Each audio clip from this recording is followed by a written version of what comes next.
اب دیکھیے آپ مہا گٹھبندھن میں آپ شامل ہونا چاہتے تھے، اختر علی مان صاحب باقاعدہ وہاں تک گئے، خط پہ خط پترکار کا سوال تو جب آپ، گٹھبندھن کی اور طرف اس کے سے بعد سیٹیں آپ نے مانگی صرف 6، 5 سیٹیں آپ اپنے بوتے پر جیت گئے پچھلی بار، تو اس بار تو اور بڑھنا ہی بڑھنا تھا آگے، تو صرف 6 جی سیٹیں مانگنے کے لیے مہا گٹھ بندھن میں شامل ہونے کے لیے کی بات کچھ ہضم نہیں ہاں ہوتی. بہت سارے لوگ کہتے نہیں، ہیں اس کہ پوائنٹ کی کا بات ہے. پس منظر یہ پس ہے، منظر کیا ہے اس کے. پس منظر یہ ہے کہ سنو پس منظر بہار کے علماء، دولے بابا سے مشائقین، وکلاء، پروفیسرز، ٹیچرز اختر علی مان صاحب سے ملے اور مل کے بولے کہ بھئی آپ اتحاد کیوں نہیں کر لیتے. جی اور ان کو بالکل شکایت تھی پرسنلی صحیح مجھ بات. سے کہ اویسی صاحب اپنی لیڈرشپ کرنا چاہتے ہیں. تو اختر علی مان صاحب اتفاق سے ان کی موجودگی میں ہم کو کانٹیکٹ کیے. ہم نے ان سے کہا جی اختر علی مان صاحب ان ذمہ داروں سے کہہ دیجئے کہ وہ جو چاہتے ہم کرنے تیار ہیں. بے انہوں نے شک. کہا کہ آپ خط لکھیے، تو ہم نے کہا آپ اس کا متن لکھ دیجئے، جی لکھ دیجئے کنٹینٹ آپ ہم لکھ دیجئے.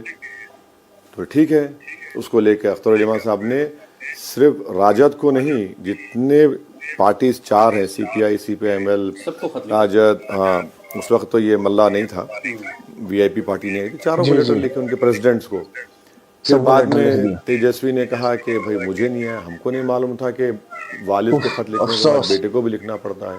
تو ہم نے کہا آپ لکھ دیجئے. اس میں اپنی ہم نے اپنی پھر جو لکھا کہ جی مانسکتا 6 دکھا سیٹ دی، دیجئے. سب دکھا دی. 5 ہم جیتے تھے. ایک باوجود بائی بیٹا کام الیکشن پیچھے رہ کشن گیا. گنج میں، پہلے ہم 1 سیٹ جیتے تھے بائی الیکشن میں. ہم بولے 6 دے دو، اگر آپ کو اقتدار ملتا ہے، ستہ ملتی ہے تو منتری پوسٹ مت دیجئے.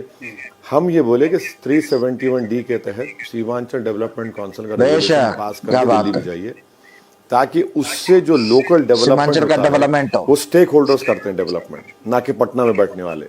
اور آپ کمیونزم فاسزم کو روکیے. 3 چیزیں ہم بولے. زبردست. آپ کا مدعا لاجواب تھا، اور آپ اپنے انہی مدوں کی وجہ سے جو ہے نا دیش کے لوگوں کے دلوں میں بستے ہیں، کیونکہ آپ حق اور حقوق اور انصاف کی بات کرتے ہیں، مظلوموں کی بات کرتے ہیں، آپ جو ہے دبے کچلوں کی بات کرتے ہیں، اس لیے آپ لوگوں کے دلوں کے اندر بستے ہیں. آپ سنویدھان کی بات کرتے ہیں. زبردست سلوٹ ہے سر آپ کو.